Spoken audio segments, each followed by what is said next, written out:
लोग इसमें हम करेंगे क्लास 9th का वर्कशीट, और वर्कशीट है हमारा इंग्लिश का, और वर्कशीट नंबर है हमारा 29। और इसे सबमिट कब करना है? सबमिट करना है हमें 16 सितंबर से पहले। तो फिर चलो बिना टाइम वेस्ट किए हम इस वर्कशीट को स्टार्ट करते हैं। ठीक है, फिर जैसे कि आप लोग यहाँ पे देख रहे हो, Dear student, we have learned how to describe people and how to describe place. Now we will expose how to write story। मतलब कि हमें इस वर्कशीट में हमें स्टोरी करने के लिए बताएंगे। ये है हमारा फॉर्मेट। आप लोगों को समझा देता हूँ format.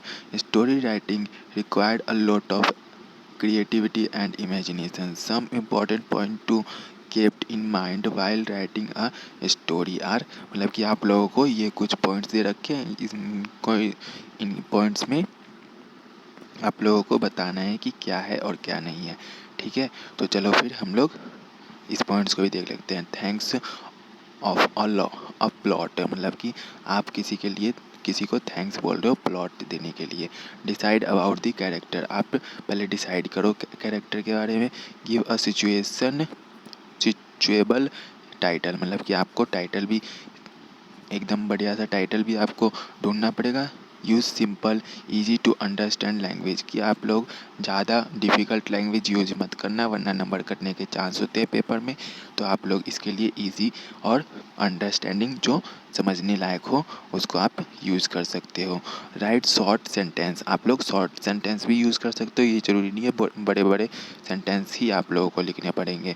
Maintain coherence, your sentence should be logical connected, मतलब कि आपका जो सेंटेंस है, जैसे कि यहाँ पे देख रहे हो आप, जैसे कि देखो यहाँ पे देख रहे हो आप, story writing required a lot of creativity, जैसे कि हमारा सेंटेंस है ये लॉजिकल होना चाहिए, ये नहीं कि कुछ भी आप बकवास लिखे जा रहे हो, मतलब कोई उसका लॉजिक नहीं बन रहा। ठीक है, उसके बाद हमारा लास्ट क्या है? Try to bring out a moral of message in the end, मतलब कि आपको जब स्टोरी आपकी एंड होगी तो आपको वहाँ पे ये भी बताना है कि इस स्टोरी से हमें मोरल, मतलब कि हमें ज्ञान किस चीज़ के बारे में मिलता है। ठीक है, तो फिर चलो हम स्टार्ट करते हैं इस वर्कशीट को। जैसा कि आप लोग यहाँ पे देख रहे हो, ये चीज़ हमारी एक स्टोरी है। इन ancient time a king had a forward place on the roadway. He then hid himself and watched to see if anyone would move the border out of the way. Some of the king's wealthy merchant and courtiers come by the simple walked about it. Many people loudly blamed the king for not keeping the road clear, but none of them did anything about getting the stone out of the way, मतलब कि सारे लोग king को blame कर रहे थे कि उसने रोड को ठीक नहीं करा, मर्चेंट से उसने काम नहीं करवाया। मतलब कि टोटली जो पीपल्स थे ना, किंग के जो अंदर, मतलब किंग की जो प्रजा थी, वो किंग को ब्लेम कर रही थी कि किंग जो हमारा है वो अच्छे से काम नहीं करता। ठीक है, उसके बाद हम आगे स्टोरी पढ़ते हैं। आगे स्टोरी में क्या दे रखा है? हमारे आगे स्टोरी में दे रखा है, a peasant then come along carrying a load of vegetable, मतलब कि एक सब्जी बेचने वाला जब आता है तो वो अपने ठेले पे क्या बहुत सारी ये सब्जी कैरी करता है। Open approaching the boulder the peasant laid down his border and tried to push the stone out of the road, मतलब कि जो वो सब्जी वाला है वो जो सड़क के बीच में रोड, मतलब स्टोन पड़े होते हैं ना, उसे साइड करने में साइड करता है। After much pushing and training he finally succeed. After the peasant went back to pick up his vegetables, he noticed a pulse lying in the road while the border has been, मतलब कि जब वो stone को road के से side कर देता है, सक्सेसफुल हो जाता है, उसके बाद जब वो वापस आता है अपने वेजिटेबल के पास, तो वो नोटिस करता है purse lying in the road, मतलब पल्सेस जो होते हैं वो रोड पे गिर जाती है। Where the builder has been, मतलब कि जो बिल्डर था, बोल्डर, मतलब कि जो बोल्डर था उसको वो नोटिस करता है। उसके बाद क्या है हमारा, the pulses container many gold coin and a note from the king explaining the gold was the person who remove the boulder from the roadway, मतलब कि गोल्डन कॉइन वहाँ पे मिलता है जो कि वो इंसान किंग को नोटिस करता है, एक्सप्लेन करता है किंग के सामने, मतलब राजा के सामने, और वो बोलता है कि इसे रिमूव करो रोडवे, मतलब कि सड़क पे से। तो चलो फिर, अब आप लोग ये तो समझ ही गए होंगे। उसके बाद मैं आप लोगों को बता देता हूँ क्वेश्चन आंसर क्या करने हैं। तो यहाँ पे देखो कुछ क्वेश्चन आंसर है नहीं। Read the story on the left identity the following. तो कैरेक्टर क्या हो गया हमारा, कैरेक्टर हो गया, एक तो हो गया हमारा किंग, ठीक है, पहले हम ये कर रहे हैं, ओके। उसके बाद दूसरा कौन सा हो गया, दूसरा हो गया हमारा पीजेंट, ठीक है, हमारा दूसरा पीजेंट हो गया। और फिर तीसरा कौन सा हो गया, तीसरा हो गया मर्चेंट, ठीक है, मर्चेंट हो गया हमारा। उसके बाद चौथा कौन सा हो गया, चौथा हमारा हो गया कर्टीरियर्स। ये हमारे चार कैरेक्टर हो गए, ओके। ये हमारे सिंपल से चार कैरेक्टर हो गए। चलो फिर अब हमारे हैं यहाँ पे सेटिंग। सेटिंग क्या हो गया हमारा, देखो यहाँ पे क्या दिखा है, but none of them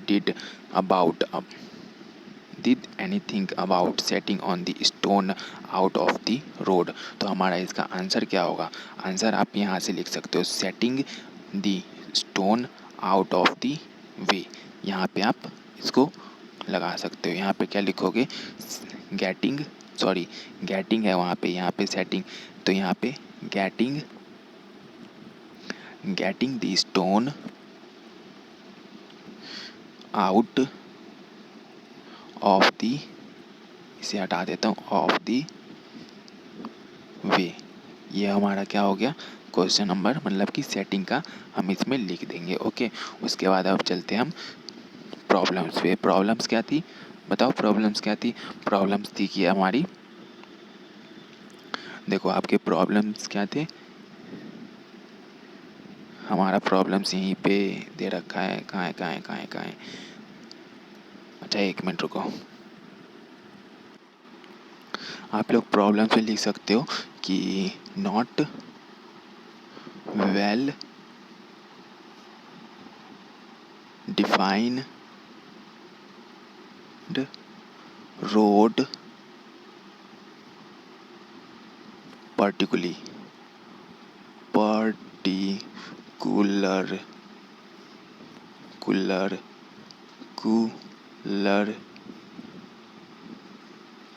particularly मतलब कि रोड हमारा completely अच्छे से बना नहीं हुआ, वेल डिफाइंड रोड, ठीक है, मतलब कि अच्छे से बना नहीं हुआ। उसके बाद अब चलते हैं क्वेश्चन नंबर, मतलब कि टॉपिक 4 पे। टॉपिक यहाँ पे क्या है हमारा, सॉल्यूशन। इसका सॉल्यूशन क्या है, तो इसका सॉल्यूशन है हमारा, यहाँ पे देख सकते हो, remove the boulder from the road. ये क्या हो गया हमारा, सॉल्यूशन हो गया, ओके, ठीक है। चलो फिर अब चलते हैं की इवेंट्स पे। की इवेंट्स क्या हो गया हमारा, बताओ की इवेंट्स क्या हो गया, फटाफट। की इवेंट्स हो गया हमारा, देखो